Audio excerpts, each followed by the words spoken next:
नमस्कार, मैं अंजलि मिश्रा, स्वागत है आपका हमारे चैनल में। आपको बता दें कि उत्तर प्रदेश में वापस से फिर से एक बार सत्ता में वापसी बीजेपी की हुई है और योगी आदित्यनाथ की भी वापसी हुई है। योगी आदित्यनाथ ने जैसा कहा था कि बुलडोजर इस वक्त ट्रेनिंग पर्पज से गया हुआ है, सारी चीजें जो है बुलडोजर अभी रखा हुआ है, 10 मार्च के बाद बुलडोजर चलेगा। और साफ तौर पर योगी आदित्यनाथ ने जो कहा था अब वो करते नजर आ रहे हैं और अब उनका बुलडोजर भी चलता हुआ नजर आ रहा है। जितने भी अवैध कारखाने, अवैध बिल्डिंग खड़े किए थे, भूमि अधिग्रहण किया गया था, जिस तरीके से आजमगढ़ में भी अभी हाल ही फिलहाल में कार्यवाही देखने के लिए मिली, तो जितने भी अवैध तरीके से काम किए गए उन सभी पे अब बुलडोजर चल रहा है। और ऐसे में इन सभी वाले लिस्ट में अब स्वामी प्रसाद मौर्य का भी नाम शामिल हो चुका है। वही स्वामी प्रसाद मौर्य जो अभी हाल ही फिलहाल में अपनी हार का टिकरा ईवीएम के सिर पर फोड़ रहे थे, अब स्वामी प्रसाद की मुश्किलें बढ़ने वाली है, क्योंकि अब स्वामी प्रसाद मौर्य के खिलाफ आज से ही अवैध संपत्ति कमाने के मामले में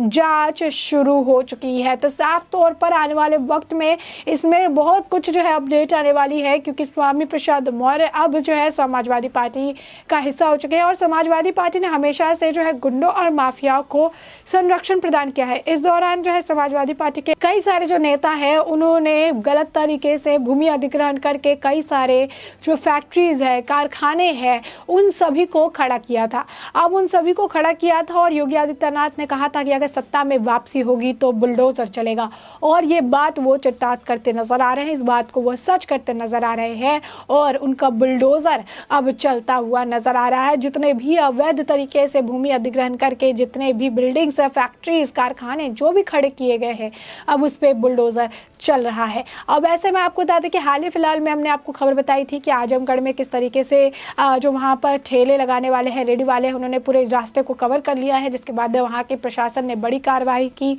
आजमगढ़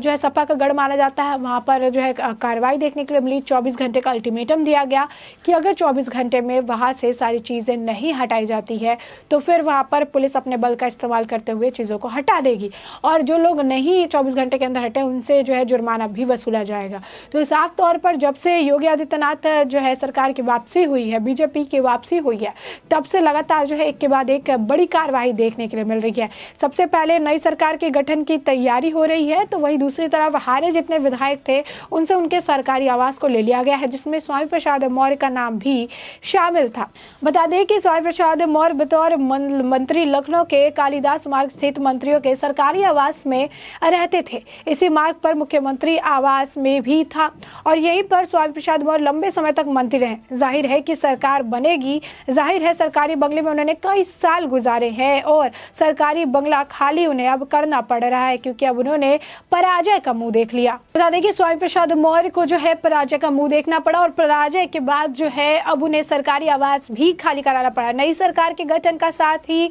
विधायक और नए मंत्रियों के आवास को लेकर संपत्ति राजस्व विभाग जो है सक्रिय हो जाता है। इस बार भी विभाग ने इसकी तैयारी शुरू कर दी। चुनाव में हारे जितने विधायक थे उन सभी से जो सरकारी कोठी थी खाली करवाई गई, छोटी मोटी मरम्मत कराई जाएगी। बंगलों को आवंटित कराने के लिए पहले पूरी तरह तैयार किया जाएगा और इसी के तहत हारे हुए विधायकों से आवास खाली कराने की प्रक्रिया शुरू हो चुकी है, जिसमें स्वामी प्रसाद मौर्य का नाम भी जो है शामिल है। स्वामी प्रसाद मौर्य ने नतीजों में हार के बाद बीजेपी पर हमला बोला था। मीडिया से बात करते हुए उन्होंने कहा कि वह समाजवादी पार्टी के साथ है और समय समय पर सरकार को घेरने लगे हैं। यही नहीं, स्वामी ने सांप नेवला वाला अपना बयान दोहराया और कहा कि नेवला हमेशा बड़ा होता है और आज मैं नेवला हूं और बीजेपी रूपी नाग और सांप को एक न एक दिन खत्म कर दूंगा। इस बार नाग और सांप से मिलकर नेवले को जीतने नहीं दिया, लेकिन इस बार जो कमी रह गई उस पर विचार होगा। तो साफ तौर पर आप देख सकते हैं कि स्वामी प्रसाद मौर्य के अंदर की जो बौखलाहट है वो साफ तौर पर नजर आई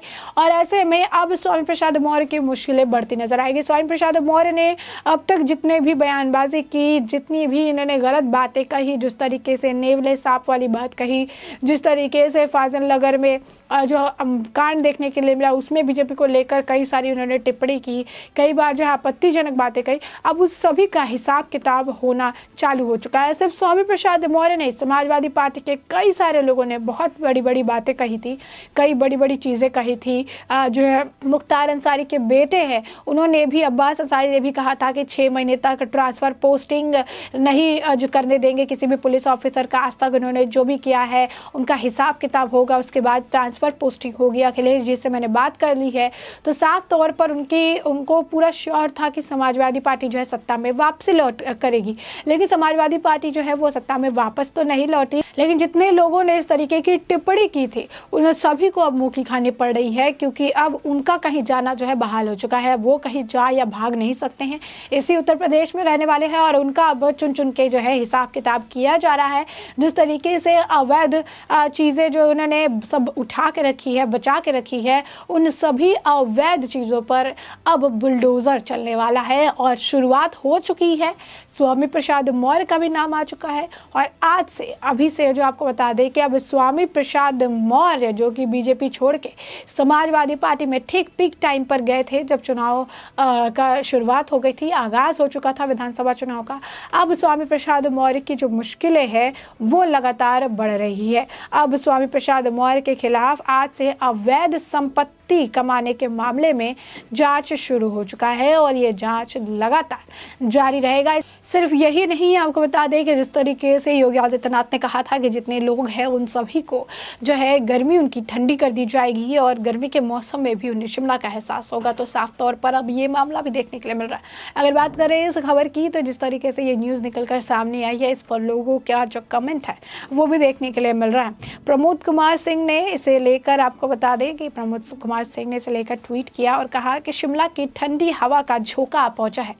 स्वामी प्रसाद मौर्य जी की गर्मी में सर्दी का एहसास करिए। तो साफ तौर पर जो है ये आप देख सकते हैं, इस तरीके के जो बयान हैं वो जारी है, इस तरीके की जो टिप्पणी है वो देखने के लिए मिल रहा है और साफ तौर पर इसी तरीके की जो है अलग अलग टिप्पणियां लोग करते नज़र आ रहे हैं और कई साइकिल पंचर, तो कोई किसी तरीके की तस्वीरें साझा कर रहा है। उसके बाद आपको विनोद कुमार का भी एक ट्विटर हैंडल है, उनका भी ट्वीट है कि भैया ये तो नेवला को निगलने की साजिश शुरू कर दी गई है, एक तो चुनाव हार के सदमे में है और ऊपर से पैर के नीचे की जमीन खींचने में लगे हैं महाराज। तो साफ तौर पर यहाँ पे योगी आदित्यनाथ ने जैसा कहा था, जैसी कथनी कही थी वैसी करनी भी है, देखने के लिए मिल रही है और जैसा उन्होंने कहा था अब वैसा ही देखने के लिए मिल रहा है। गर्मी ठंडक, गर्मी शांत करने की बात कही थी वो भी अब वो करते हुए नजर आ रहे हैं। वही दूसरी तरफ आपको बता दें कि अब जितने भी अवैध तरीके से जो सारे भूमि अधिग्रहण किए गए हैं और सारी चीज़ें की गई है, बेनाम फैक्ट्रीज बनाई गई है,